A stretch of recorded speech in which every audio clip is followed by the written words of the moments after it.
എല്ലാവർക്കും നമസ്കാരം. എല്ലാവരും സുഖമായിരിക്കുന്നു എന്ന് കരുതുന്നു. നാളികേരം അരച്ച് ചേർക്കാതെ വളരെ എളുപ്പത്തിൽ തയ്യാറാക്കിയെടുത്ത നല്ലൊരു പരിപ്പ് കറിയാണ് ഇന്നത്തെ റെസിപ്പി. സാധാരണ നമ്മൾ തയ്യാറാക്കിയെടുക്കുന്ന പരിപ്പ് കറിയിൽ നിന്നും കുറച്ച് വ്യത്യസ്ത രീതിയിലാണ് കേട്ടോ ഇന്ന് തയ്യാറാക്കിയെടുത്തിരിക്കുന്നത്.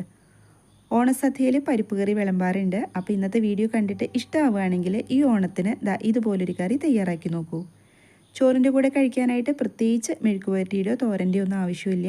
ഈ ഒരു പരിപ്പ് കറി നല്ല തൈരും ഉണ്ടെങ്കിൽ വയറ് നിറച്ച് നമുക്ക് ഊണ് കഴിക്കാം. ചോറിൻ്റെ കൂടെ മാത്രമല്ല കേട്ടോ, ചപ്പാത്തിയുടെ കൂടെയും അതുപോലെ തന്നെ ദോശയുടെയൊക്കെ കൂടെ സെർവ് ചെയ്യാൻ പറ്റുന്ന വളരെ രുചികരമായിട്ടുള്ള ഒരു കറിയാണ്. അപ്പോൾ ഇതെങ്ങനെയാണ് തയ്യാറാക്കിയെടുത്തിരിക്കുന്നതെന്ന് വീഡിയോ എല്ലാവരും കണ്ടു നോക്കൂ. എത്രയാണോ കറി നിങ്ങൾ തയ്യാറാക്കുന്നത് അതനുസരിച്ച് പരിപ്പിൻ്റെ അളവ് കൂട്ടിയും കുറച്ചൊക്കെ എടുക്കുക. ഇനിതാ ഒരു തക്കാളി എടുത്തിട്ടുണ്ട്, അതുപോലെ ഒരു സവാള, ഒരു പച്ചമുളക്. ഇനിതാ പരിപ്പ് നല്ലപോലെ ഒന്ന് കഴുകിയെടുക്കണം. പിന്നെ എടുത്തു വച്ചിരിക്കുന്ന സവാള തൊണ്ടൊക്കെ കളഞ്ഞിട്ട് ചെറുതായിട്ടൊന്ന് കട്ട് ചെയ്തെടുക്കുകയും വേണം. ഒരു കുക്കർ എടുത്തിട്ടുണ്ട്. അപ്പോൾ കുക്കറിൽ നമ്മൾ തയ്യാറാക്കിയെടുക്കുമ്പോൾ പെട്ടെന്ന് റെഡിയായി കിട്ടും കേട്ടോ ഈ ഒരു കറി. കഴുകി വെച്ചിരിക്കുന്ന പരിപ്പ് കുക്കറിനകത്തേക്ക് ഇട്ട് കൊടുക്കുക. അതുപോലെ തന്നെ സവാള നീളത്തിൽ കനം കുറഞ്ഞാണ് കട്ട് ചെയ്തിരിക്കുന്നത്, അതും കൂടി ചേർക്കുക. ഇനി തക്കാളി ഞാൻ അരിഞ്ഞെടുത്തിട്ടില്ല, ജസ്റ്റ് ഒന്ന് വരഞ്ഞു കൊടുത്തിട്ടുണ്ട്. അത് പെട്ടെന്ന് തന്നെ തക്കാളി വെന്ത് കിട്ടിക്കോളും, അതും കൂടി ചേർത്ത് കൊടുത്തിട്ടുണ്ട്. ഇതിനകത്തേക്ക് പച്ചമുളക് കൂടുതൽ എടുക്കരുത് കേട്ടോ, ഒരൊറ്റ പച്ചമുളക് ചേർത്ത് കൊടുത്താൽ മതി. അതുപോലെ 1-2 തണ്ട് കറിവേപ്പിലയും കൂടി ഇട്ട് കൊടുത്തിട്ടുണ്ട്. ഇനി മഞ്ഞൾപ്പൊടി 1/4 ടീസ്പൂൺ മുതൽ 1/2 ടീസ്പൂൺ വരെ ആവാം. അതുപോലെ പാകത്തിന് ഉപ്പും കൂടി ചേർക്കുക. വേവാൻ ആവശ്യമായിട്ടുള്ള വെള്ളം ഇപ്പോൾ 2 ഗ്ലാസ് ഞാൻ എടുത്തിട്ടുണ്ട്. അപ്പോൾ ഈ ഒരു അളവാണ് നിങ്ങൾ എടുക്കുന്നതെങ്കിൽ 2 ഗ്ലാസ് തന്നെ വെള്ളം ചേർത്ത് കൊടുക്കണം കേട്ടോ. ഇനി നമുക്ക് നല്ലപോലെ ഒന്ന് വേവിച്ചെടുക്കണം. അപ്പോൾ ഇന്ന് കറി നമ്മൾ തയ്യാറാക്കുന്നത് നല്ലപോലെ പരിപ്പ് വെന്ത് കിട്ടണം. അപ്പോൾ ഓരോ കുക്കറിനകത്തും വേവിക്കുമ്പോൾ വിസിലിന് വ്യത്യാസം ഉണ്ടാവും. ഈ ഒരു കുക്കറിൽ സാധാരണ പരിപ്പ് എനിക്കൊരു 4 വിസിലിനുള്ളിൽ വെന്ത് കിട്ടാറുണ്ട്. അപ്പോൾ ഇത് വേവിച്ചെടുക്കുന്ന സമയം കൊണ്ട് നമുക്ക് കുറച്ച് സാധനങ്ങളൊന്ന് ചതച്ചെടുക്കാനുണ്ട്. അപ്പോൾ കുക്കർ ഞാൻ അടുപ്പത്തേക്കൊന്ന് വെച്ച് കൊടുക്കുന്നുണ്ട്.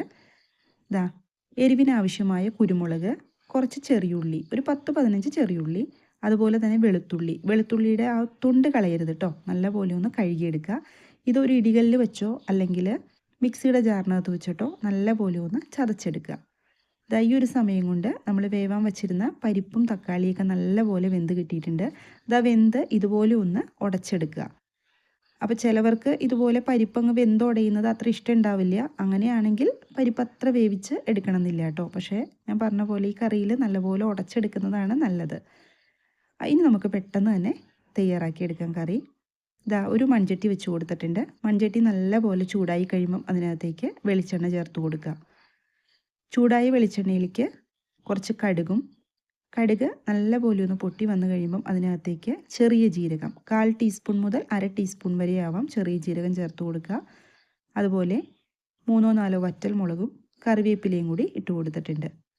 ഇനി നമ്മൾ ചതച്ചെടുത്ത ആ വെളുത്തുള്ളി, ചെറിയുള്ളി, അതുപോലെ തന്നെ കുരുമുളക് അതും കൂടി ചേർത്ത് കൊടുക്കുക. നല്ലപോലെ മൂപ്പിച്ചെടുക്കുക. അപ്പോൾ നമ്മൾ ഇതിനകത്തേക്ക് മുളക് പൊടി ചേർക്കില്ല, കുരുമുളകിൽ തന്നെയാണ് തയ്യാറാക്കിയെടുക്കുന്നത്. വേവിച്ചെടുത്ത സമയത്ത് മാത്രം ഒരു പച്ചമുളക് നമ്മൾ ചേർത്ത് കൊടുത്തിട്ടുള്ളൂ. ഈ കുരുമുളക് നല്ലപോലെ ഒന്ന് മൂത്ത് ഫ്രൈ ആയി കിട്ടണം കേട്ടോ, അപ്പോൾ തന്നെ നല്ല വാസന ആണ് വരുന്നത്. അതുപോലെ തന്നെ കറിയുടെ ടേസ്റ്റിനും വളരെ വ്യത്യാസമുണ്ട് ഇതുപോലെ തയ്യാറാക്കുമ്പം. ഇത് നല്ലപോലെ മൂത്ത് കിട്ടിയിട്ടുണ്ട്. ഈ സമയത്ത് നമ്മൾ വേവിച്ച് വെച്ചിരിക്കുന്ന പരിപ്പ് ചേർത്ത് കൊടുക്കുക. തീ ഒന്ന് കുറച്ച് വെച്ച് കൊടുത്തിട്ട് നല്ലപോലെ ഒന്ന് മിക്സ് ചെയ്ത് കൊടുക്കുക കേട്ടോ. ഈ ഒരു സമയത്ത് നമ്മുടെ വീഡിയോ കണ്ടുകൊണ്ടിരിക്കുമ്പം സബ്സ്ക്രൈബ് ചെയ്യാതെ കാണുന്നവരുണ്ടെങ്കിൽ ഒന്ന് സബ്സ്ക്രൈബ് ചെയ്ത് സപ്പോർട്ട് തരണേ. അതുപോലെ ലൈക്ക് ചെയ്യാനും കമൻറ്റ് ചെയ്യാനും ഒന്നും ആരും മറന്നു പോരുത് കേട്ടോ. അപ്പോൾ നല്ലപോലെ കറക്റ്റ് പാകമായിട്ട് നമുക്ക് ഈ പരിപ്പ് കിട്ടിയിട്ടുണ്ട്. ഈ ഒരു സമയത്ത് നമുക്ക് തീ ഒന്ന് ഓഫ് ചെയ്ത് കൊടുക്കുക. ഇനി ഒരുപാട് നേരം കുക്ക് ചെയ്യരുത്, ഈ ഒരു പാകത്തിന് വേണം എടുക്കാനായിട്ട്. ഇനി ഇതിൻ്റെ മുകളിലേക്ക് വേണമെങ്കിൽ കുറച്ച് നെയ്യും കൂടി ചേർത്ത് കൊടുക്കാം. ഞാൻ ഇന്നിപ്പോൾ ചേർത്ത് കൊടുക്കുന്നില്ല കേട്ടോ. നെയ്യും കൂടി ചേർത്താൽ നമ്മുടെ പരിപ്പ് കറിയുടെ ടേസ്റ്റൊക്കെ ഒന്നും കൂടി കൂടുതൽ കിട്ടും.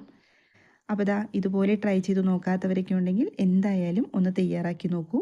തയ്യാറാക്കി നോക്കിയിട്ട് ഫീഡ്ബാക്ക് കമൻറ്റ് ബോക്സിൽ പറയണം കേട്ടോ. ബെല്ലൈക്കൺ ഒന്ന് പ്രസ് ചെയ്തിട്ട് ഓൾ എന്ന ഓപ്ഷനും കൂടി എനേബിൾ ചെയ്ത് വെക്കണേ. മറ്റു റെസിപ്പിയുമായിട്ട് വീണ്ടും കാണാം. എല്ലാവരും സന്തോഷമായിട്ടിരിക്കുക. താങ്ക്